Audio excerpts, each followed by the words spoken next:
장기 찬송가 286장 찬송합니다. 찬송가 286장입니다.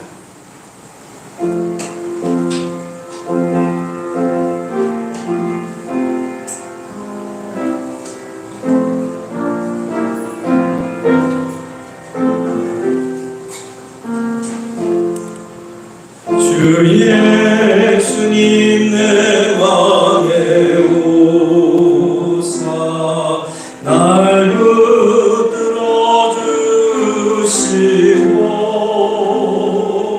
내 마음에 새 힘을 주사 늘 기쁘게 하소서.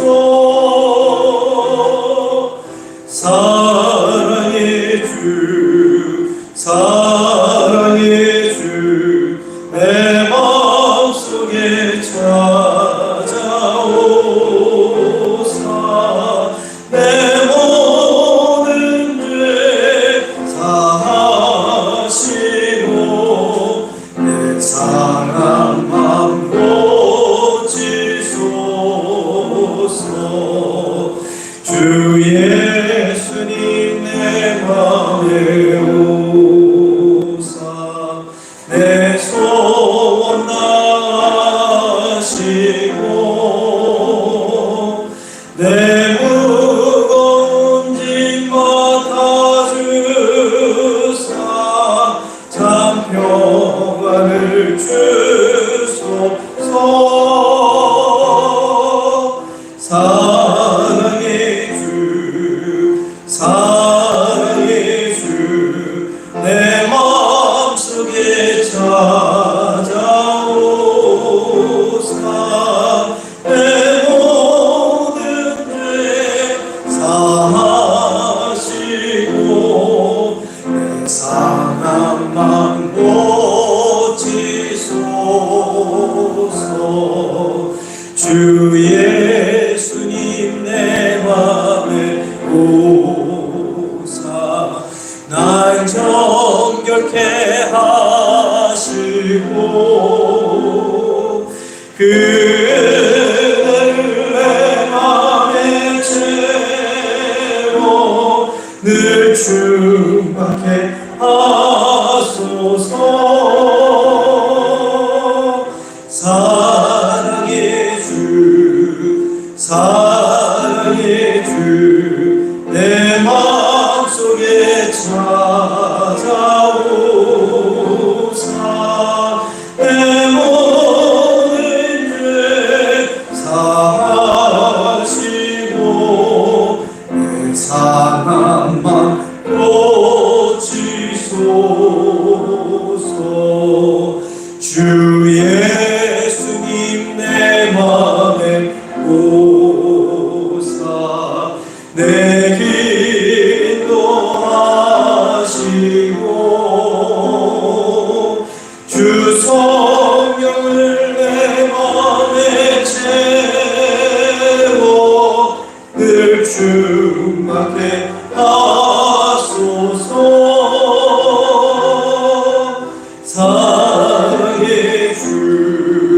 사랑의 주, 내 마음속에 찾아오사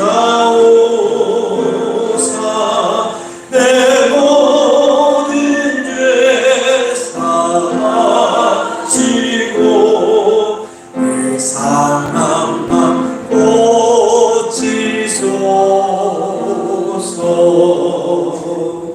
아멘.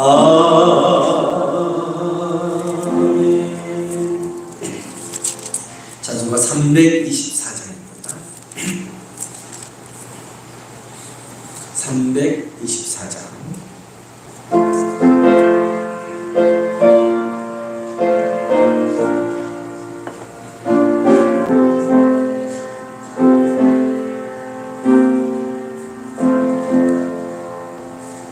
예수 나를 원하네 예수 나를 원하네 어디든지 주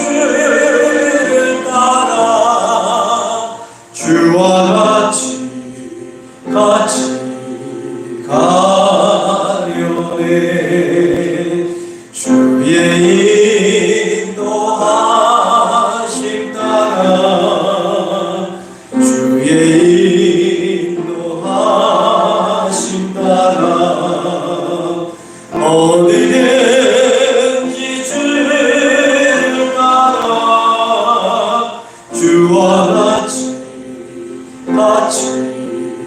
가려네 겟세마네 동산까지 주와 함께 가려 하네 그 땅을 인동산까지 주와 함께 가려네 주의 인도하심 따라 주의 인도하심 따라 어디든지 주를 따라 주와 같이 가려네 주가 크신 은혜 내려 나를 항상 돌보시고 그 신령과 보여주며 나와 함께 가시네 주의 인도하심 따라 주의 인도하심 따라 어디든지 주를 따라 주와 같이 가 주의 인도하심 따라 주의 인도하심 따라 주의 인도하심 따라 어디든지 주를 따라 주와 같이 가려네 다 함께 자리에서 일어나셔서 조용한 기도드리고 주의 예배 함께 올려드립니다.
너희는 여호와를 만날 만한 때에 찾으라. 가까이 계실 때에 그를 부르라. 악인은 그의 길을, 불의한 자는 그의 생각을 버리고 여호와께로 돌아오라. 그리하면 그가 긍휼히 여기시리라. 우리 하나님께로 돌아오라. 그가 너그럽게 용서하시리라. 아멘.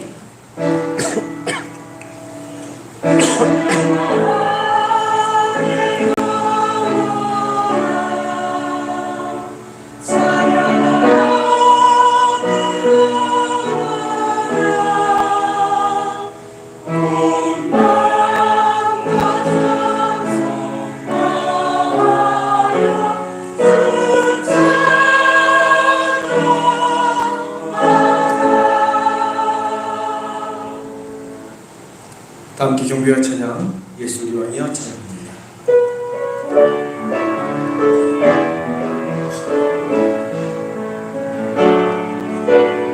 예수 우리 왕이여 이곳에 오소서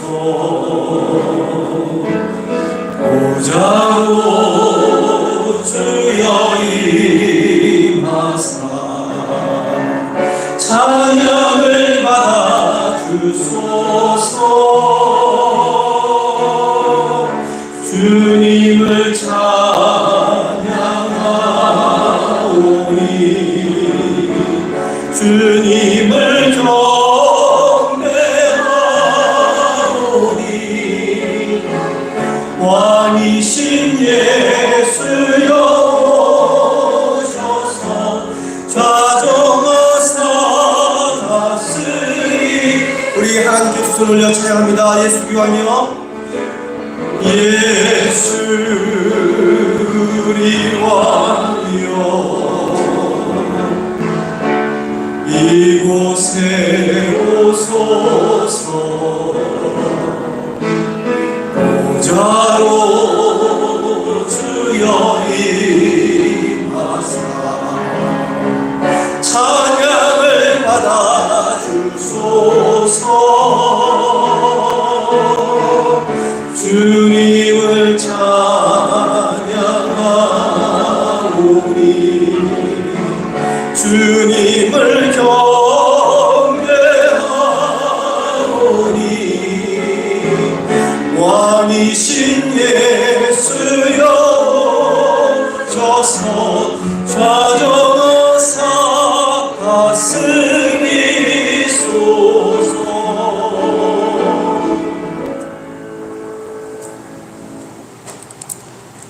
교동 57번 시편 130편 말씀 계속해서 봅니다.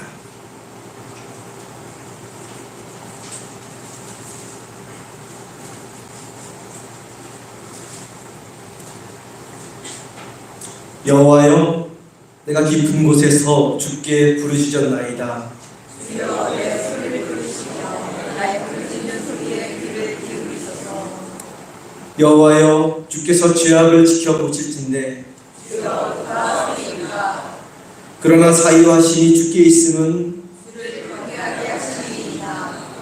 나 곧 내 영혼은 여호와를 기다리며 나는 주의 말씀을 바라봅니다. 파수꾼이 아침을 기다림보다 내 영혼이 주를 더 기다리나니 참으로 파수꾼이 아침을 기다림보다 더하도다. 이스라엘아 여호와를 바랄지어다. 여호와께서는 인자하심과 엄청난 성령이 있으시라. 함께 읽겠습니다. 그가 이스라엘을 그의 모든 죄악에서 속량하시리로다. 아멘. 사도신경 오로 신앙 고백드립니다. 전능하사 천지를 만드신 하나님 아버지를 내가 믿사오며 그 외아들 우리 주 예수 그리스도를 믿사오니 이는 성령으로 잉태하사 동정녀 마리아에게 나시고 본디오 빌라도에게 고난을 받으사 십자가에 못 박혀 죽으시고 장사한 지 사흘 만에 죽은 자 가운데서 다시 살아나셨으며 하늘에 오르사 전능하신 하나님 우편에 앉아 계시다가 저리로서 산자와 죽은 자를 심판하러 오시리라. 성령을 믿사오며 거룩한 공예와 성도가 서로 교통하는 것과 죄를 사하여 주시는 것과 몸이 다시 사는 것과 영원히 사는 것을 믿사옵나이다. 아멘.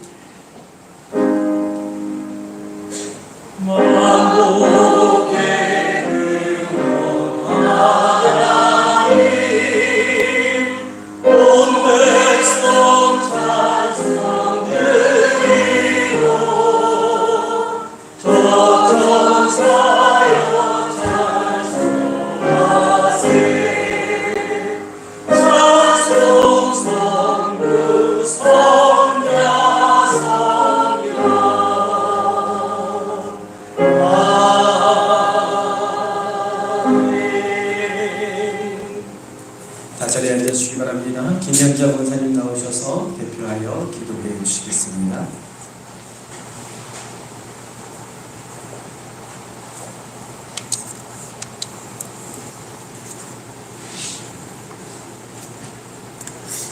하나님 아버지 감사합니다. 오늘도 복된 날 거룩한 성전에 나와 예배드릴 수 있는 은혜 주셔서 감사합니다. 오늘 드려지는 예배 속에 주님의 은혜와 사랑을 깨닫는 귀한 시간 되게 하옵소서. 지난 한 주간도 살면서 마음속에 여러 가지로 지은 모든 죄를 용서하여 주옵소서. 날마다 주님의 말씀 따라 순종하며 마음과 생각이 새롭게 변화되게 하옵소서. 하나님, 대한민국을 긍휼히 여겨 주옵소서. 여러 주변 나라들로부터 지켜주시고 복음 안에서 평화적으로 통일이 이루어지게 하옵소서. 대통령과 이정자들이 하나님을 경외하며 하나님의 뜻을 알고 깨달아 국민 앞에 겸손하며 정직한 모습으로 일하게 하옵소서. 정치, 경제, 사회, 문화 모든 분야가 회복되게 하시고 주님께 영광 올려드리는 대한민국이 되게 하옵소서. 상리교회를 사랑하시는 하나님, 상리교회에 말씀과 성령으로 충만하게 하시고 하나님을 기쁘시게 하는 예배의 공동체로 세워지는 교회 되게 하옵소서. 서로 사랑하며 섬기고 나누며 오직 성령 안에서 하나 되는 교회 되게 하옵소서. 연로하시고 병중에 계신 성도님들 하나님 강건함으로 붙들어 주시고 치료하여 주시옵소서. 하나님, 단위에 서신 목사님 늘 건강과 지혜를 허락하여 주시고 맡겨진 사역을 잘 감당하실 수 있도록 은혜 내려 주시옵소서. 마음과 정성으로 준비한 성가대 찬양을 기쁘게 받아주시고 예배를 위하여 수고와 헌신하는 손길 또한 축복하여 주시옵소서. 오늘도 예배의 자리로 인도하여 주신 하나님께 감사드리오며 예수님의 이름으로 기도드립니다. 아멘.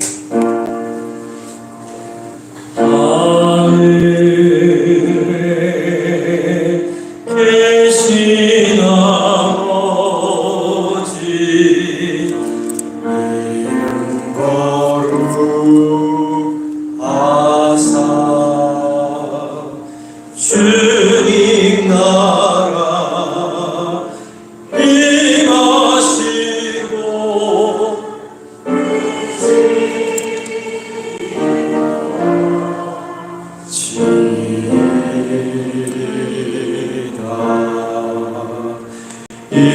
일용할 양식 주시고 우리들의 큰 죄 다 용서하옵시고 또 시험에 들게 마시고 악에서 구원하소서. 대개 주의 나라 주의 권세 주의 영광 영원히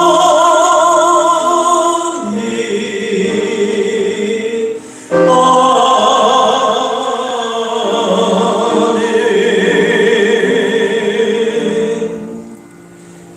이 시간 준비한 예물을 하나님께 공헌드리겠습니다.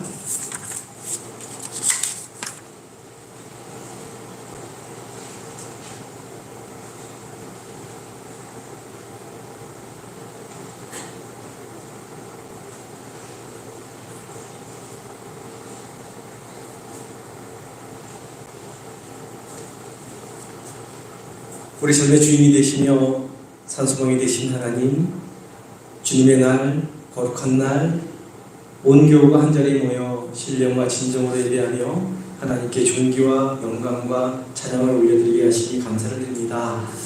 이 시간 우리 삶에 베풀어 주신 은혜와 사랑을 기억하며 온전한 예물, 구별된 예물을 하나님께 올려드립니다. 하나님의 말씀에 순종하여 우리 자신을 산 제물로 드립니다. 믿음으로 드리는 예물 우리 자신을 기쁘게 흠양하여 주옵소서. 시간의 주인이, 물질의 주인이 주님임을 고백하며 드리는 예물 기도를 기쁨으로 받아주시고 저희 삶에 더 풍족한 은혜를 채워 주옵소서. 가라지 않는 성령의 담비를 부어주셔서 날마다 주님의 능력을 힘입어 살아가게 하여 주옵소서. 정성을 담아드린 이 예물이 하나님 나라 확장을 위하여 귀하게 복되게 아름답게 사용되어지는 예물 되게 하여 주옵소서. 우리를 구원하여 주신 귀하신 예수 그리스도 이름으로 기도드립니다. 아멘.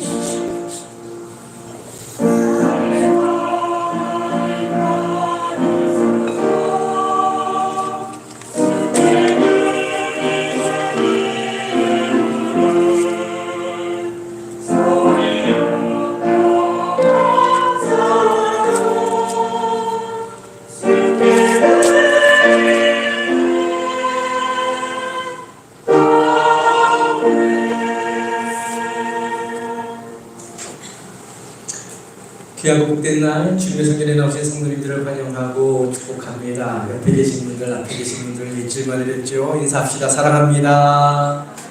네, 축복합니다. 잘 오셨습니다. 서로를 축복하며 찬양합니다. 하나님께서 당신을 통해 손을 내밀어 축복하며 찬양합니다. 눈을 보면서 서로를 보며 축복합니다. 하나님께서 당신을 통해 메마른 땅에 샘물나게 멀리 계신 분들 좀 보세요. 가난한 영혼 목마른 영혼 당신을 통해 주 사랑 알기 원하네.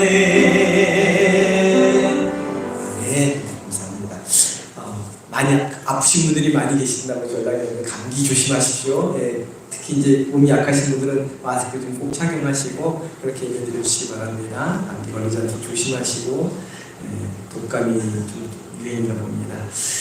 지난 목요일부터 토요일까지 교회 김장을 위해 수고해 주신 모든 분들에게 감사를 드립니다. 계속 여러 번 오셔가지고 계속 목요일도 오시고 금요일도 오시고 토요일도 오시고 계속 그러면서 김장 1년 동안 우리 함께 맛있게 나눌 애찬을 나눌 김장 이렇게 담가 주셨습니다. 찬주해 주신 분들에게 감사드리고요. 그리고 구강교에서 이제 전도용품으로 사용하다가 수험생 아이들을 주기 위해서 사용하다 남은 핫팩이 있습니다. 핫팩 뭔지 아시죠? 똑 하면 따뜻해지는 핫팩이 있는데 그거를 이제 저희 교회에 보내주셨어요. 그래서 우리 성도님들 많이는 못 드리고 3개씩 가실 때 3개씩 받아가시면 될 것 같습니다. 남은 거는 다음 주에 못 오신 분들 좀 드리려고 하니까 3개씩 가실 때 추울 때 딱 하면 따뜻해집니다. 저는 거의 안 사용하는데 바깥에서 일하시는 분들은 사용하시고 더 필요하신 분들은 조금 더 가져가셔도 되는데 어쨌든 남으면 가져가십시오. 그렇습니다.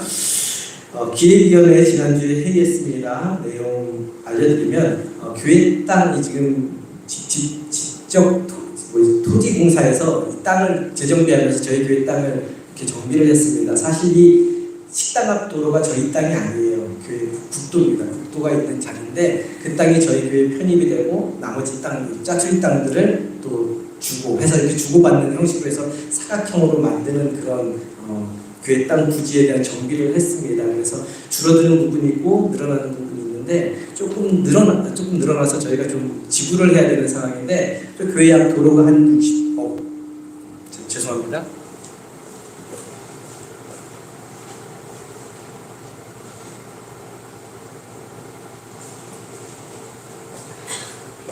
네, 교회 앞 도로가 한 70평 정도 되는 조금만 올려주겠어요, 두 개.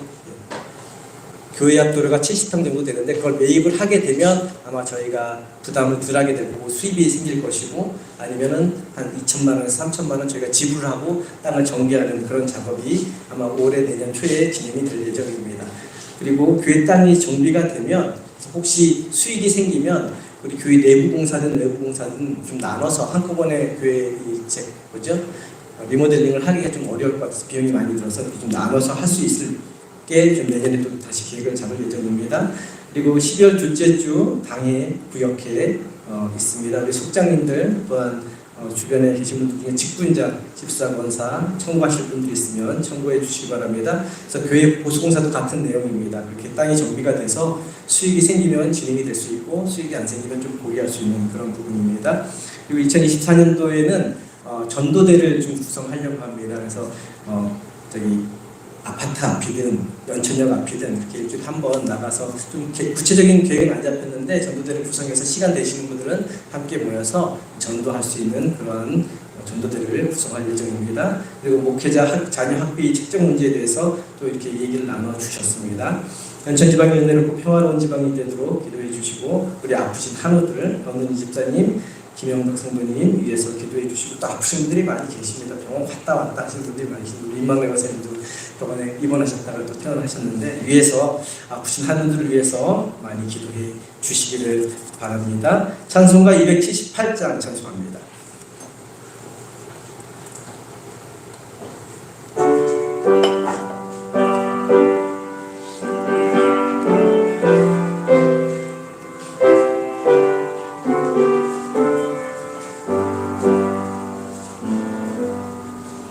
여름에도 안주 떠나 세상 연락을 즐기고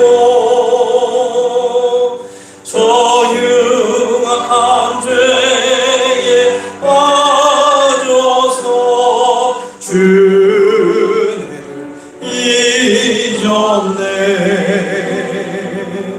오 사랑의 예수님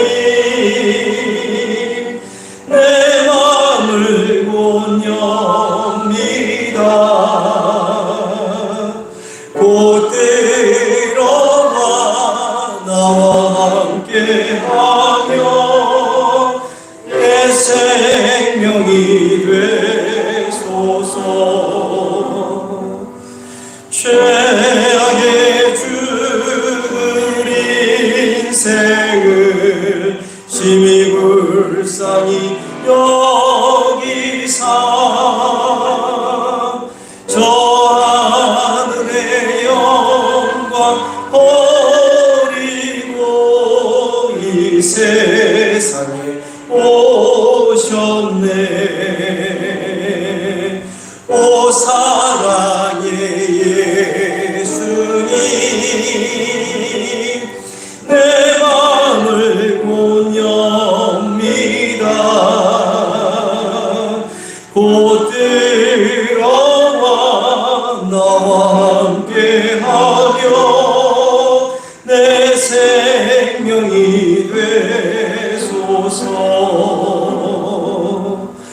공포를 입은 구주는 다시 멸류관 쓰시고 저 십자가 높이 달리사 그 아픔을 참았네. 오 사랑의 예수님 내 맘을 곧 엽니다. 곧 들어와 나와 함께하며 내 생명이 되소서. 미련한 인생은 주의 공로를 모르고 그 쓸쓸한 사막 가운데 늘 헤매고 다녔네.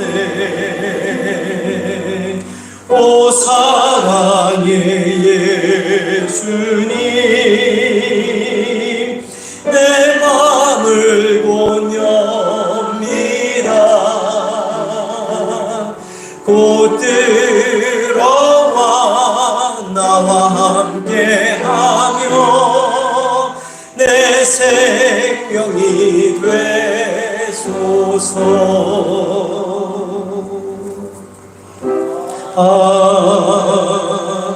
아멘. 말씀은 사무엘하서 11장 14절부터 27절까지 말씀.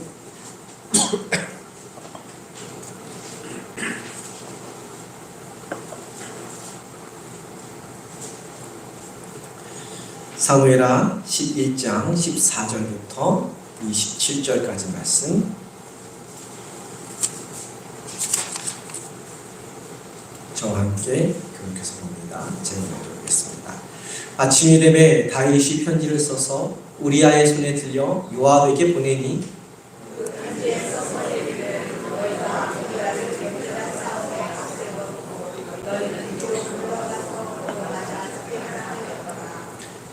요압이 그 성을 살펴 용사들이 있는 것을 아는 그곳에 우리아를 두니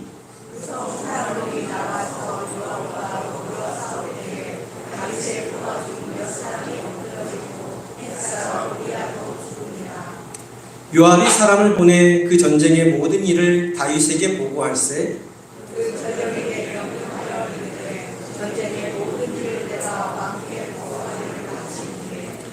혹시 왕이 노하여 내게 말씀하기를 너희가 어찌하여 성에 그처럼 가까이 가서 싸웠느냐 그들이 성 위에서 쏠 줄을 알지 못하였느냐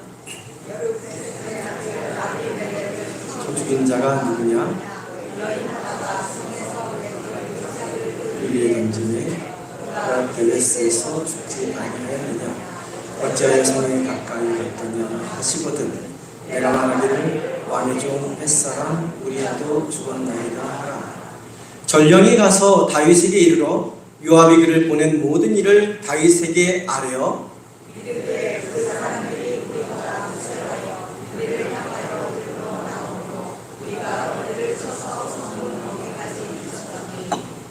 활 쏘는 자들이 성 위에서 왕의 부하들을 향하여 쏘매 왕의 부하 중 몇 사람이 죽고 왕의 종 햇사람 우리아도 죽었나이다 하니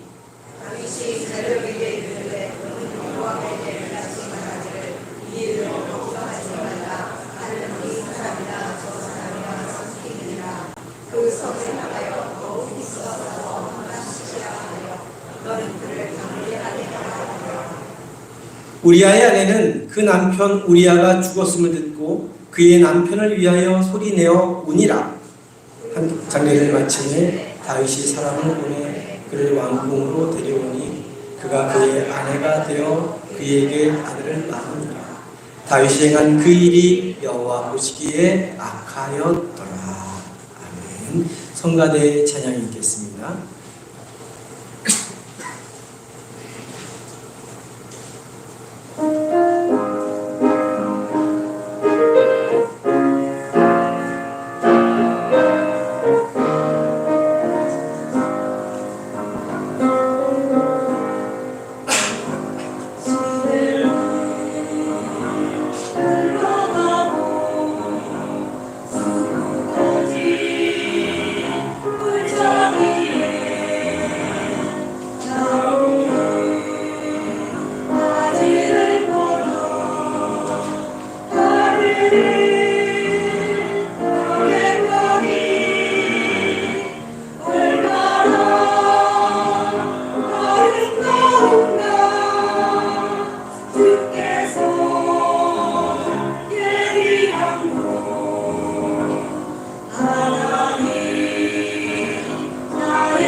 예수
아멘.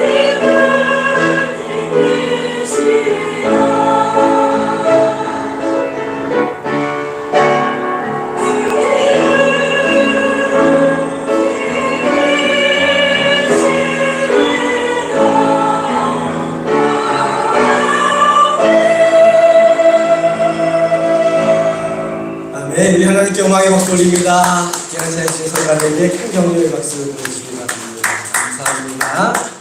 기도하겠습니다.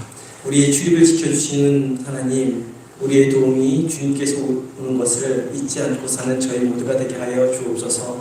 오늘도 주님의 도움을 바라며 주님 전에 나왔습니다. 말씀 가운데 들려주시는 주님의 음성을 통하여 우리의 모습을 보게 하시고 주님 앞에 다시금 거듭난 생명, 영생을 얻는 생명이 될 수 있도록 인도하여 주옵소서. 말씀 가운데 함께하여 주실 줄 믿고 감사드리오며 귀하신 예수 그리스도의 이름으로 기도드립니다. 아멘. 모든 사람은 죄 가운데 살아갑니다. 우리가 아니라고 해도, 우리가 부인하려고 해도 감출 수 없는 것이 바로 우리 내면, 우리 속에 숨겨져 있는 죄의 본성입니다. 그런데 또 하나 더 분명한 것이 있다면 인간 속에 아무리 추악한 죄의 본성이 있고 그 죄의 본성에 따라 죄를 지으며 살아간다 할지라도 하나님은 언제나 돌이킬 수 있는 기회를 주신다는 것입니다. 하나님이 가만히 내버려 두지 않고 돌이킬 수 있는 그런 기회를 주신다는 것이죠. 창세기에 보면 가인이 동생 아벨을 죽입니다. 아벨을 죽인 뒤에 하나님이 가인에게 나타나셔서 이렇게 묻죠. 내 동생이 어디 있냐? 내 동생 아벨이 어디 있냐라고 물으셨습니다.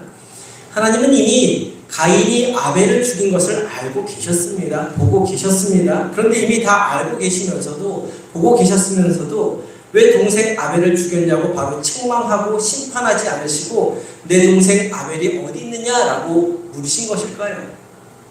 죄를 짓고 죄책감에 사로잡혀 있는 가인에게 기회를 주시기 위해서였습니다. 그 음성을 듣고 즉시 자신의 죄를 자복하고 회개시키려고 하셨던 것이지요. 돌이킬 수 있는 그러한 기회를 주시기 위해서였던 것입니다. 여호수아서를 보면 아간이 하나님의 명령을 어기고 전리품을 숨기는 죄를 범하고 맙니다. 그 결과 아이성, 조그만 아이성 전투에서 여리고성에서는, 큰 여리고성에서는 대승을 했지만 조그만 아이성 전투에서 대패하고 맙니다.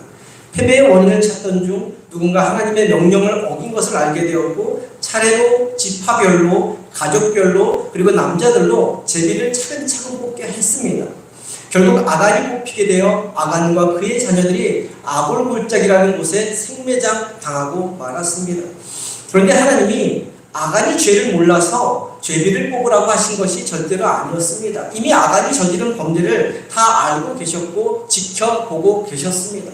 그런데 왜 제비를 뽑으라고 하신 것일까요?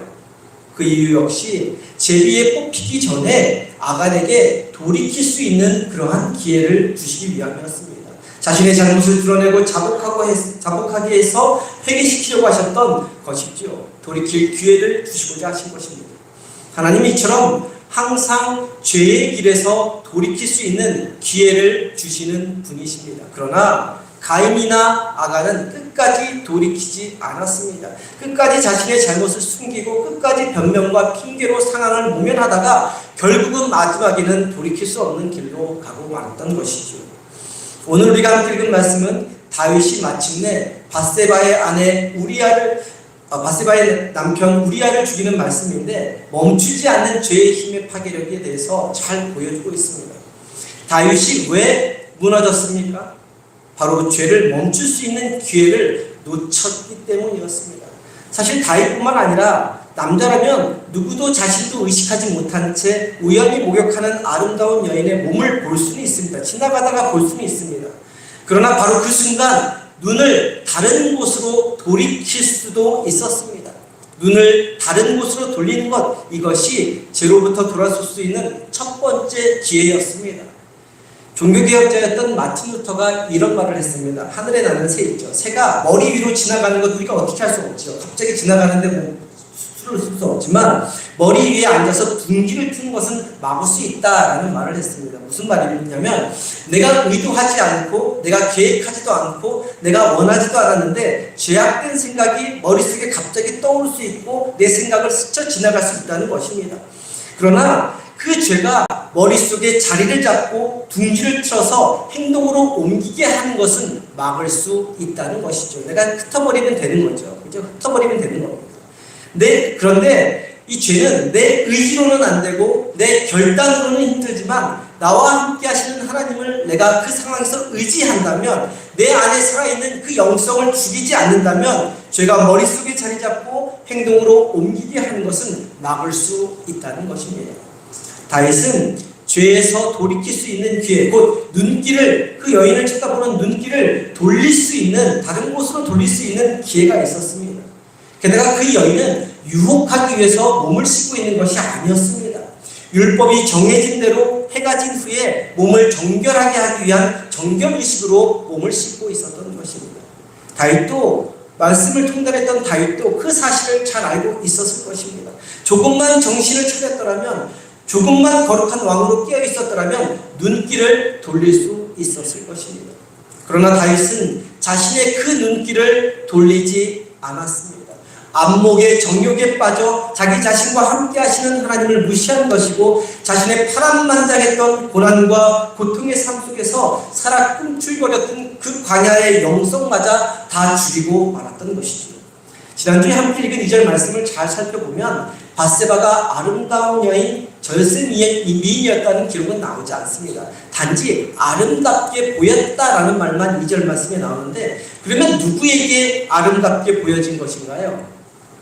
바로 하나님을 망각한 영성을 상실한 다윗의 눈에만 심히 아름답게 보여진 것입니다.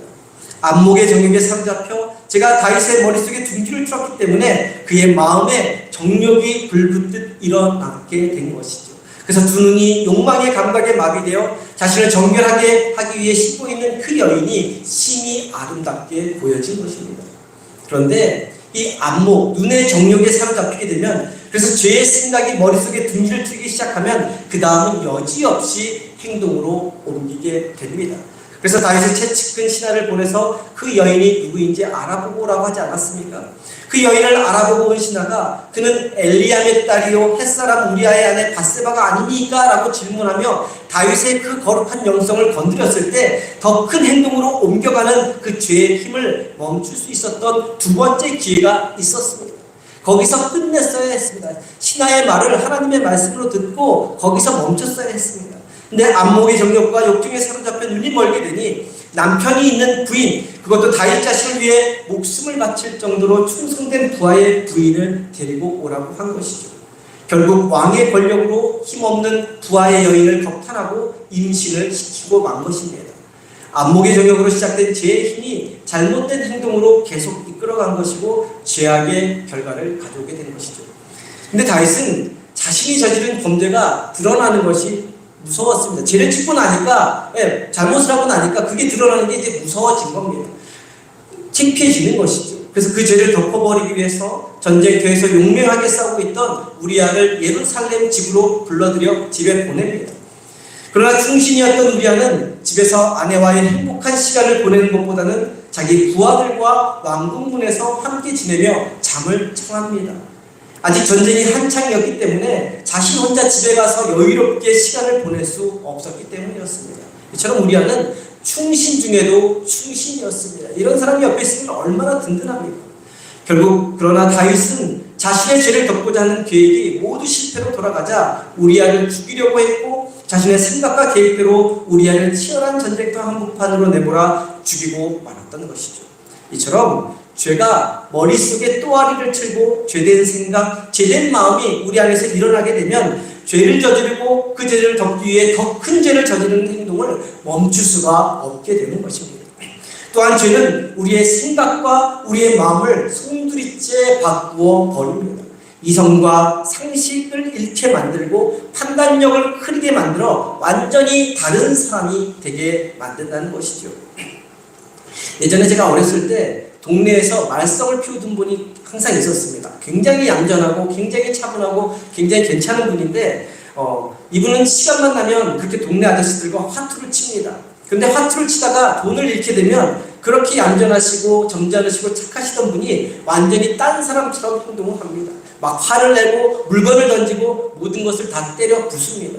평소에는 그런 모습을 전혀 보지 못했는데 꼭 화투판만 벌어지면 딴 사람처럼 행동을 하는 것이죠. 이처럼 우리 본성 안에 있는 죄의 속성이 활동하기 시작하면 사람의 마음과 생각과 행동을 완전히 바꾸어 놓습니다. 이제 다윗은 멈추지 않는 죄의 힘에 이끌리고 죄의 사슬에 매여 더 큰 죄에 빠지게 됩니다. 하나님의 사람이 죄의 노예가 된 것이죠. 이제 오늘 말씀으로 봅니다. 함께 읽은 말씀은 지난주에도 본 말씀인데 14절과 15절 말씀은 다윗 왕이 군대장관 요압에게 보내는 편지의 내용입니다. 이 편지를 누구의 손에 들려 보내냐면 우리아의 손에 들려서 보내는데 그 편지의 내용이 뭐냐? 바로 그 편지를 들고 가는 우리아를 전쟁터에서 죽게 하라는 것이죠. 14절 15절 말씀 우리 한 목소리로 보겠습니다. 14절 15절입니다. 함께 봅니다. 아침이 되매 다윗이 편지를 써서 우리아의 손에 들려 요압에게 보내니 그 편지에 써서 이르기를 너희가 우리아를 맹렬한 싸움에 앞세워 두고 너희는 뒤로 돌아가서 그로 맞아 죽게 하라 하였더라. 우리아는 이와 같은 내용이 쓰여 있는 편지를 가지고 요압에게 가져갔고 이 편지의 내용대로 요압은 우리아를 가장 치열한 전쟁터 한복판에 내몰아 죽게 만듭니다. 여기서 우리는 또 우리아가 얼마나 충성스러운 사람인가 하는 것을 다시 증명하는 것을 보게 됩니다. 만약에 충성스러운 사람 아니면 그 편지가 무엇인가 궁금해서 뜯어보는 사람도 있었을 것입니다. 근데 왕의 편지가 무엇인지 중간에 뜯어보지도 않았죠. 자기를 죽이라는 편지를 자기를 죽일 사람에게 그대로 전달을 했던 것입니다. 반면 다윗은 끝없는 죄의 심연으로 계속해서 빠져 들어갑니다. 충신을 죽이라고 편지를 보내는 것, 이것도 바로 멈출 수 없는 죄의 힘인 것이죠. 다윗 자신이 악한 것이 아니라 다윗을 붙들고 있는 죄의 힘, 다윗을 올가매고 끌어내리는 죄의 힘이 얼마나 무섭고 큰 것인가 하는 것을 우리는 깨달아야 합니다. 우리는 지금 한 나라를 다스리는 위엄 있는 왕, 존경받고 인정받던 왕, 거룩하고 성스럽고 영성이 탁월한 그 왕의 모습이 아니라 사도 바울이 로마서에서 오호라 나는 공고한 사람이로다 이 사망의 몸에서 누가 나를 건져내려고 고백한 것처럼 죄에 얽매이고 사망의 몸에 이끌려 살아가는 연약하고 완악한 한 인생을 보고 있는 것이죠. 이렇게 끝없이 멈추지 않는 죄의 힘에 이끌려 죄악과 사망의 길로 걸어가는 다윗의 모습을 보면서 저와 성도님 모두 우리 자신의 삶을 잘 되돌아볼 수 있어야 합니다. 남성의 일이고 다윗의 일이고 이렇게 볼 수가 있지만 저와 성도님의 삶 속에서도 이와 동일한 모습을 볼 수 있어야 합니다. 우리는 하나님께서 우리 삶에 베풀어 주신 은혜와 축복을 가지고 내 정욕과 내 욕망과 내 마음을 채우는 데 사용하고 있지는 않는가? 우리는 하나님으로부터 받은 사랑을 가지고 다른 사람을 미워하고 질투하고 험담하고 괴롭히는 데 사용하지는 않는가? 우리는 하나님의 일을 한다고 하면서 하나님을 높이는 것이 아니라 나 자신을 높이며 살고 있지는 않은가? 매 순간 하나님이 베풀어 주시는 은혜를 기억하며 감사하고 찬양하는 삶을 사는 것이 아니라 사소한 일 앞에 불평과 원망과 핑계를 일삼으며 내 입속만 챙기며 살고 있지는 않은가? 되돌아보아야 한다는 것이죠. 만약 그런 모습으로 우리가 살아가고 있다면 다윗의 모습, 엄청난 죄악을 저지르는 다윗의 모습과 크게 다르다고 할 수 없습니다. 그런 삶을 살아가고 있는 것 그 자체가 이미 멈추지 않는 죄의 힘에 이끌려 살아가고 있는 현상이기 때문에 그렇다는 것이죠. 사랑하는 성도님, 우리 머릿속에 악한 것들, 죄된 것들, 나쁜 것들이 갑자기 불현듯 떠오르는 것은 누구도 막을 수 없습니다. 그러나 머리에 둥지를 틀게 못하게 막을 수는 있는 것입니다. 둥지를 틀지 못하게 하기 위해서는 악한 것들, 죄된 것들, 나쁜 것들이 나의 본성을 자극하는 순간 하나님을 부르짖으며 하나님께로 피해야 합니다. 다윗이 광야에서 쫓기던 시절 사울왕을 얼마나 죽이고 싶었겠습니까? 자신을 끝없이 괴롭히고 자신을 못살게 만들고 한 곳에 정착하지 못하게 만드는 그 사울왕을 너무나 죽이고 싶어했을 것입니다. 까닭없이 괴롭히는데 죽이고 싶지 않았겠습니까? 근데 죽이고 싶었지만 하나님께 부르짖으며 하나님을 찾을 때 하나님의 기름 부은 왕을 죽이는 죄를 멈출 수 있었던 것처럼 하나님 앞에 깨어있는 영성으로 살아가야 한다는 것이죠. 내 내면 안에 숨겨져 있는 본성의 소리가 아니라 주님의 음성에 더 귀를 기울여야 합니다. 불꽃 같은 눈으로 한결같이 변함없이 나를 지켜보고 계신 그 주님의 시선에 내 눈을 맞추어야 합니다. 그래야 하나님으로부터 우리가 받는 축복과 사랑과 은혜를 지킬 수 있고 누릴 수 있고 나누며 베풀 수 있게 되는 것이죠. 다윗처럼 사탄과 죄의 노예가 되지 않도록, 그래서 멈추지 않는 죄의 힘에 이끌려 사망의 구렁텅이에 빠지지 않도록 유혹이 올 때마다 가장 먼저 하나님을 찾고 하나님께 피하는 저와 성도님 되기를 소망합니다. 마음이 더 완악하게 굳어지기 전에 내 내면의 소리가 아니라, 내 속에서 나오는 소리가 아니라 하늘로부터 들려오는 하나님의 음성에 귀를 기울이며 사는 저와 성도님 되기를 소망합니다. 내 눈이 욕망과 탐욕에 사로잡히기 전에 불꽃 같은 눈으로 나를 지켜보고 계시는 그 주님의 시선에 내 눈을 맞출 수 있는 저와 성도님 되기를 소망합니다. 앞서 살펴본 14절과 15절 말씀을 통해서 다윗 왕이 충신 우리아의 손에 우리아를 죽이라는 편지를 요압 장군에게 들려보내는 장면을 살펴보았습니다. 그런데 16절 이하의 말씀을 보면 다윗 왕의 군대 장관 요압은 다윗 왕의 이런 지시에 그대로 순종하고 있는 것을 살펴볼 수 있습니다. 잘못된 명령 앞에 그대로 순종하고 있는 것이죠. 여기서 우리는 죄의 또 다른 특성을 보게 됩니다. 죄는 나만 짓는 것으로 끝나지 않는다는 거예요. 나 한 사람으로 끝나지 않는다는 것이죠. 반드시 공범을 만들어낸다는 것이죠. 혼자서 죄를 짓고 혼자서 멈추는 것이 아니라 주변에 있는 내 친한 사람도 함께 죄를 짓게 만든다는 것이죠. 사실 다윗 왕만큼 요압 장군도 이 사건, 바세바의 남편 우리아를 죽이는 사건에 대해 큰 책임이 크다고 할 수 있습니다. 멈추지 않는 죄의 힘이 요압에게까지 얻어가는 것이죠. 함께 보지는 않았지만 바로 앞장 10장에서 암몬과 싸우는 장면이 나오는데, 암몬 족속과 싸울 때 요압이 싸우게 되는데, 요압은 싸움 직전에 다음과 같은 고백을 한 적이 있습니다. 이렇게 고백합니다. 여호와께서 선히 여기시는 대로 행하시기를 원하노라. 요압 장군의 입에서 나오는 고백입니다. 여호와께서 선히 행하시는 대로 행하시기를 원하노라. 전쟁을 치를 때마다 하나님과 함께했던 그 다윗 왕의 영향을 받았던 요압 장군이었기 때문에 자신이 직접 진두지휘하며 전투에 임할 때도 하나님께 모든 것을 맡기고 하나님이 선히 여기시는 대로, 곧 하나님이 보시기에 좋으신 대로, 하나님이 기뻐하시고 원하시는 대로 이루어지기를 바라며 전쟁에 임했던 것입니다.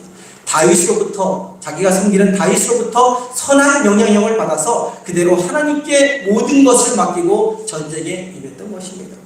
그런데 다윗 왕이 멈추지 않는 죄의 힘에 이끌려 타락하니까 요압 장군에게서도 신앙적인 모습을 찾아볼 수 없습니다. 충원을 할 수 있는 그런 자리였지만 충원을 하는 모습을 찾아볼 수 없습니다. 죽음이 뻔히 보이는 적진 한복판에 해서는 장군으로서는 명령 내려서는 안 되는 충신과 죄 없는 부하들을 몰아넣어 죽게 만들었던 것이죠. 멈추지 않는 죄의 힘, 다윗 한 사람으로 비롯한 죄의 힘이 이 주변에 이렇게까지 펼쳐지는 것이 무서운 것이죠. 먼저 18절 말씀을 보면 요압이 전투 상황을 다윗에게 보고하는 장면이 나옵니다. 근데 전투의 목적이 적군을 무너뜨리는 것이 아니라 우리야 한 사람을 죽이기 위한 전투였음을 알 수 있게 됩니다.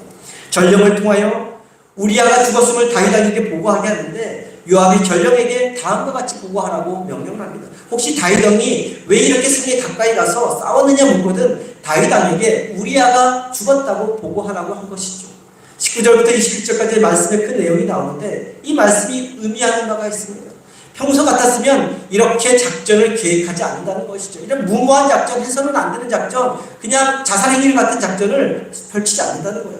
누가 보더라도 요압이 자살행위에 불과한 일을 부하들에게 시켰다는 것이죠. 그렇게 성에 가까이 가서 공격하지 않는데 우리야 한 사람을 죽이기 위해서 대책 없이 성에 가까이 가서 공격했고 그 결과 우리야뿐만 아니라 여러 아까운 부하들의 생명까지도 죽고 말았던 것입니다. 이것은 명백하게 실패한 작전이고 전쟁의 책임자인 요압 장군이 문책을 받아야 되고 징계를 받아야 하는 그러한 상황이었던 것입니다. 그런데 다윗은 이런 보고를 받고 무엇이라고 대답합니까? 25절 말씀인데요. 25절 말씀 한 목소리로 봅니다. 다윗이 전령에게 이르되 너는 요압에게 이같이 말하기를 이 일로 걱정하지 말라. 칼은 이 사람이나 저 사람이나 삼키느니라. 그 성을 향하여 더욱 힘써 싸워 함락시키라 하여 너는 그를 담대하게 하라 하니라. 이 일, 곧 무모하게 적진 깊숙이 병사들을 보내서 죽게 만든 일로 걱정하지 말라는 것입니다. 이 사람이나 저 사람이나 칼로 삼킨다는 것은 누구나 전쟁터에서 다 죽게 마련이라는 것이죠. 다윗 왕이 왜 이런 말을 했을까요? 비록 아까운 부하들은 죽었지만 우리아도 함께 죽음으로 인해서 자신의 더럽고 추한 죄가 드러나지 않을 수 있었기 때문이었습니다. 그래서 실패한 전투인데도 문책과 징계를 내려야 하는데도 오히려 위로해 준 것이죠. 오히려 칭찬해 준 것입니다.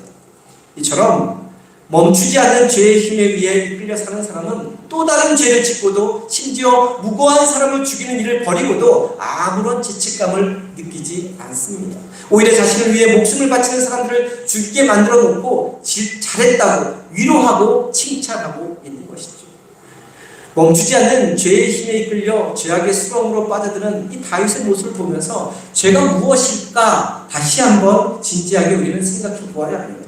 우리가 죄를 지으면 그냥 죄, 한 가지 죄, 이렇게 그 한 가지 죄만 짓는 것으로 끝나는 것이 아니라는 것입니다. 죄는 여러 가지 구성 요소가 있습니다. 우선 죄악된, 죄를 짓는 행위가 있고 죄가라는 것이 있습니다. 죄가란 죄악된 행위가 만드는 결과를 뜻하는 것인데, 다윗이 죄악된 행위는 지난주에 이어 오늘 함께 살펴본 사무엘하 12장 말씀을 통해서 살펴보았습니다. 그러면 다윗의 죄악된 행위에 대한 죄가, 곧 죄의 결과는 무엇일까요? 하나님은 다윗의 죄악된 행위에 대한 죄가를 나단 선지자의 입을 통해 알려주셨습니다. 사무엘하 앞으로 살펴보게 되는데 12장 10절 말씀에 나와 있습니다. PPT를 통해서 먼저 봅니다. 사무엘하 12장 10절 말씀 함께 봅니다. 이제 내가 나를 업신여기고 햇사람 우리아의 아내를 빼앗아 내 아내로 삼았은즉 칼이 내 집에서 영원토록 떠나지 아니하리라. 칼이 내 자손들, 내 후손들의 집에서 영원토록 떠나지 아니하리라 라는 말씀이죠. 다윗의 죄악된 행위에 대한 죄가는 바로 다윗의 집안에 칼이 떠나지 않았다는 것입니다. 나단 선지자의 책망을 통해 다윗이 자복하고 회개할 때 하나님은 다윗의 더럽고 추악한 죄는 용서해 주셨습니다. 그러나 다윗의 평생의 삶 동안 그 죄의 결과, 죄가는 남겨두신 것이죠. 그 죄의 결과를 보면서 교훈을 삼으라고, 다시는 죄짓지 말라고 하신 것입니다. 또한 죄의 구조라는 것이 있습니다. 이 죄의 구조를 이해하기 위해서 예전에 대도였던 조세형이라는 사람 아실 것입니다. 또 양은이파 조양은 같은 사람들을 들어보셨을 것입니다. 이 사람들은 교도소에서 감옥에서 출소해서 새 사람이 되었던 사람들입니다. 조양은 같은 사람은 믿음을 받아들이고 신학대학교에 가서 목사학위까지 받은 사람입니다. 근데 나중에 보니까 그들에게 예전에 지었던 죄의 구조, 죄의 틀이 그대로 남아 있었다는 것이죠. 그래서 여러 가지 조건이 맞으니까 새 사람이 되었음에도 불구하고 또다시 도둑질을 하고 깡패짓을 한다는 것입니다. 이전에 죄된 삶으로 금방 돌아가는 것이죠. 우리 안에는 이처럼 죄도 있고 죄로 바로 가는 그런 구조들도 있습니다. 내 삶과 습관과 성품 속에 이런 구조들이 있는 것입니다. 그래서 우리는 날마다 하나님 앞에서 나를 깨끗하게 씻어달라고, 내 습관과 내 죄를 도말해달라고 기도해야 하는 것입니다. 그렇지 않으면 그 죄가 언제 다시 나에게 굴레를 씌울지 모르는 것이기 때문이죠. 그리고 죄책감이라는 것도 있습니다. 죄가 나에게 주는 아픔과 고통이 있다는 것이죠. 우리 감정 안에 하나인 이 죄책감은 고통스럽고 힘든 감정 중에 하나입니다. 내가 잘못한 것, 관계가 깨지고 더 잘하지 못한 것에 대한 내 잘못, 내 책임, 이런 것에 괴로워합니다. 그런데 이런 죄가 계속해서 반복되면, 삶의 인부가 되면 죄책감도 사라지게 됩니다. 죄에 무감각해지게 됩니다. 지금 다윗이 그렇습니다. 죄에 무감각해졌던 것이죠. 앞서 말씀드렸듯이 다윗이 나중에 나단 선지자에게 책망을 받게 되는데, 다음 주에 살펴볼 말씀인데요. 밧세바를 범하고 우리아를 죽이고 1년이라는 시간이 지난 시점에, 그것도 나단이 찾아와서 책망할 때까지 다윗은 자신이 저지른 죄에 대해 무감각했던 것입니다. 나단이 지적하기 전까지 1년의 시간 동안 회개하지 않았던 것입니다. 자신의 죄가 얼마나 큰 것인지, 죄를 짓다 보니까 죄에 무감각해져서 자기가 어떤 죄를 짓는지도 모르고 그렇게 1년의 시간을 지냈던 것이죠. 하지만 다윗은 이미 그 죄로 인해 알게 모르게 심각한 고통을 받고 있었습니다. 시편 51편 말씀을 보면 나단 선지자의 책망을 받기 전까지 밧세바와 우리와 그리고 충성을 다하는 부하들에게 끔찍한 죄를 저지르고 그 죄 한가운데 있었던 자신의 심정을 고백하는 장면이 나옵니다. 근데 그 시간들이 다윗에게는 결코 행복한 시간이 아니었다는 것을 알 수 있습니다. 그 1년의 시간 동안 겉으로는 왕으로서 멀쩡한 척 보이고 하나님 앞에서도 기도하는 대로 살아갔고 말씀대로 살아갔겠지만, 그리고 원하는 대로 다윗은 행복한 척 보였지만 이미 자신의 마음은 상한 마음이었고 깊은 시련에서 허덕이는 고통스러운 영혼이었다고, 구원의 즐거움이 없었다라고 그렇게 고백하고 있습니다. 마음과 생각과 몸이 원하는 대로, 욕망이 이끄는 대로, 쾌락이 이끄는 대로 꺼리낌 없이 다 했는데도, 즐거워야 되는데, 행복해야 되는데 오히려 기쁨을 잃어버렸고 깊은 어둠 가운데서 괴로워했다는 것이죠. 자신도 모르는 아픔이 있었고 극심한 고통을 치루었던 것이죠. 그런데 나단 선지자가 책망하기 전까지 다윗은 그것이 죄 때문에 온 것인지를 몰랐던 것입니다. 이것이 바로 죄가 만들어낸 결과였던 것이죠. 우리가 말씀을 통해서 다윗에 대해서 살펴볼 때 다윗이 하나님으로부터 받은 은혜와 축복에 대해서 알게 되었습니다. 얼마나 좋습니까? 다윗이 받은 축복 나도 받을 수 있다고 생각하면서 너무 좋죠. 그런데 다윗의 죄에 대해서도 듣기 싫지만, 죄라는 거 듣기 싫지만 다윗의 죄에 대해서도 우리가 알게 되는 이유가 무엇입니까? 왜 알게 하십니까? 왜 성경에 다윗, 왕이 된 다윗의 잘못, 죄악을 가리고 숨기고 미화시키지 않고 좋은 것만 얘기하지 않고 그대로 드러나게 하시는 것일까요? 왜 우리가 듣기 싫어하는 그 죄에 대해서 계속 얘기하게 하시는 걸까요? 우리로 하여금 하나님 앞에 죄를 범한 인생의 모습이 어떠한지 깨닫게 하기 위함인 것이죠. 누가 죄를 짓는 자인지, 죄라는 것이 무엇인지, 죄로 인한 아픔은 무엇인지 그것을 깨닫도록 우리에게 다윗을 통해서 보여주고 있는 것입니다. 그리고 죄 지은 인간이 어떻게 그 죄에서 노임을 받고 다시 복된 삶을 살 수 있게 되는지를 보여주기 위해서 끊임없이 기록하고 있는 것입니다. 아무리 불치병에 걸려 깊은 시련 가운데 있더라도 치료받고 고침받을 수만 있다면 소망을 가질 수 있듯이, 우리가 아무리 추악하고 더러운 죄악 가운데 살아왔다 할지라도 하나님께로 돌아가면 회복의 기회가 있다는 것을 알려주시기 위해서 거듭거듭 이야기하는 것입니다. 하나님은 불현듯 갑자기 천둥 소리와 같은 소리로 우리의 영혼을 흔들어 깨울 때가 있습니다. 악몽을 꾸게 해서라도 우리의 모습, 우리의 제약된 모습을 되돌아보게 하실 때가 있습니다. 갑작스러운 사건, 사고를 통해서 우리를 정신 바짝 차리게 만드실 때가 있습니다. 우리에게 돌이킬 수 있는 기회를 반드시 주시는 분이시기 때문입니다. 그럴 때 우리는 죄악된 길을 걸어가다가도 믿음으로 멈추고 하나님 앞에 진심으로 회개할 수 있어야 합니다. 그러면 엄청난 죄의 대가, 죄의 결과를 막을 수 있게 되는 것이죠. 다윗의 경우에도 그 하나님의 음성에 귀를 기울였더라면 살인죄까지 가지 않았을 것입니다.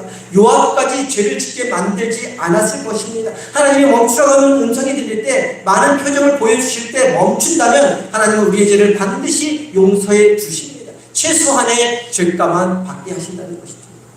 저와 성도님은 절대로 우리 내면에 있는 본성, 죄의 힘을 이길 수 없습니다. 죄의 힘을 이길 수 있는 유일한 방법, 죄의 길을 차단할 수 있는 유일한 방법은 하나님께로 돌아가는 것밖에 없는 것이죠. 이사야 선지자는 죄악된 모성을 가지고 살아가는 사람들을 향해 다음과 같이 선포합니다. 이사야서 55장 6절 7절 말씀 우리 PPT를 통해서 한 목소리로 함께 보겠습니다. 너희는 여호와를 만날 만한 때에 찾으라. 가까이 계실 때에 그를 부르라. 악인은 그의 길을, 불의한 자는 그의 생각을 버리고 여호와께로 돌아오라. 그리하면 그가 긍휼히 여기시리라. 우리 하나님께로 돌아오라. 그가 너그럽게 용서하시리라. 이사야서의 말씀처럼 하나님께로 돌아가는 길만이 멈추지 않는 죄악의 힘에 이끌려 살기 쉬운 우리를 살릴 수 있는 유일한 방법인 겁니다. 사랑하는 성도님, 우리 내면, 우리 본성 깊숙한 곳에서 나도 모르는 사이에 우리를 유혹하는 그러한 상황에 놓이거든. 그래서 멈추지 않는 죄의 힘이 내 안에서 발동하려고 하거든. 그 즉시 이 말씀을 기억하여 여호와 하나님께로 들어갈 수 있는 저와 성도님 되기를 간절히 소망합니다. 그래서 죄의 구조에 갇히지 않는 삶, 죄의 결과로부터 벗어나는 삶, 죄책감에 사로잡히지 않는 삶, 곧 하나님이 베풀어 주시는 은혜와 축복 안에 온전히 거하는 삶을 살아가는 저와 성도님 되기를 주님의 이름으로 간절히 축원합니다. 기도합니다. 우리 삶의 주인 되시고 구원자 되신 하나님, 살아가다 보면 나 자신도 모르는 사이에 죄악된 길로, 하나님이 원하지 않는 길로 걸어갈 때가 있습니다. 그럴 때마다 우리를 찾아오셔서 경고하시는 주님의 음성에 귀를 기울일 수 있는 저희 모두가 되게 하여 주옵소서. 우리를 불꽃 같은 눈으로 지켜보고 계시는 주님의 시선을 피하지 않는 저희 모두가 되게 하여 주옵소서. 우리 안에 멈추지 않는 죄의 힘에 의해 이끌려 완악한 길로 빠져들기 전에 주님 말씀하시는 그 자리에 멈추어 서서 죄악으로 가던 길을 돌이켜 주님을 향해 나아갈 수 있는 지혜와 용기와 힘을 허락하여 주옵소서. 그래서 죄의 구조, 죄의 결과, 죄책감으로부터 벗어나 주님의 은총과 축복 아래 거하는 복된 삶을 누리며 살아가는 저희 모두가 되게 하여 주옵소서. 우리를 죄와 죽음 가운데서 구하여 주신 귀하신 예수 그리스도 이름으로 기도드립니다. 아멘.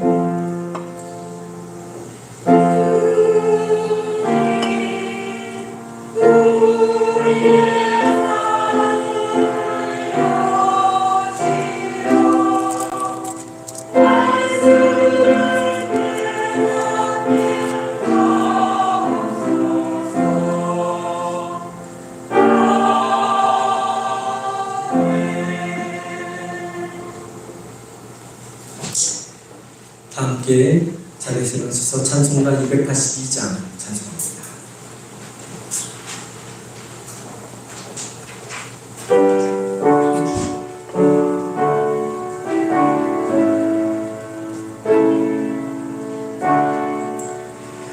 큰 죄에 빠진 날 위에 주 보혈을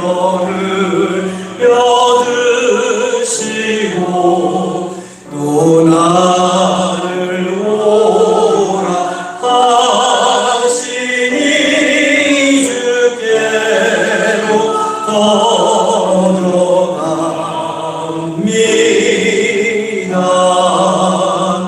내 죄를 씻는 능력은 주 보혈밖에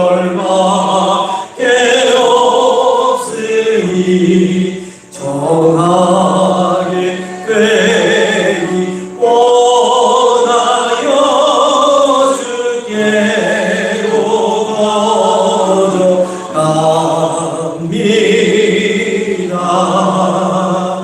큰 죄악 씻기 원하나 내 힘이 항상 약하니 보혈의 공로 믿고서 주께로 걸어갑니다.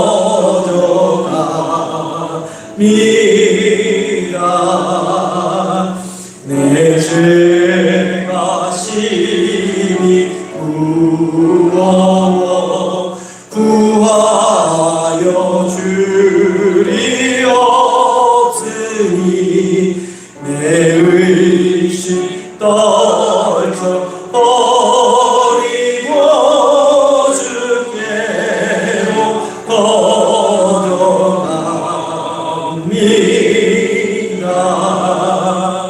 죄 용서하여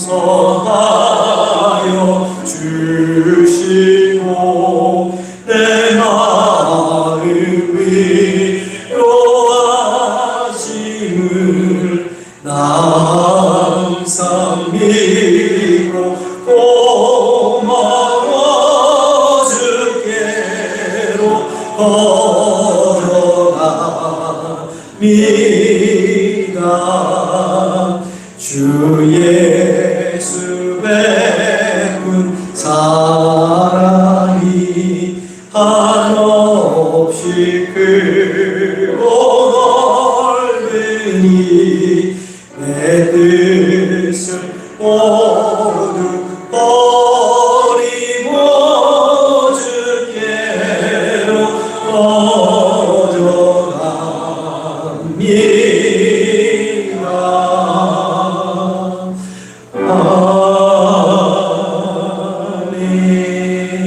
지금은 십자가에서 죽으시기까지 우리를 품어주신 우리 주 예수 그리스도의 은혜와 하나님 아버지의 크고 높고 깊은 사랑과 우리를 지키시고 도우시고 인도하시는 성령님의 감화감동 역사하심이 죄악이 우리 마음 못 밖에서 도사리고 우리 눈과 마음과 생각을 회복시키려 할 때마다 여호와 하나님께로 돌아가고자 결단하는 성도님들의 머리 위에 지금부터 영원토록 함께하여 주시기를 간절히 축원하옵나이다. 아멘.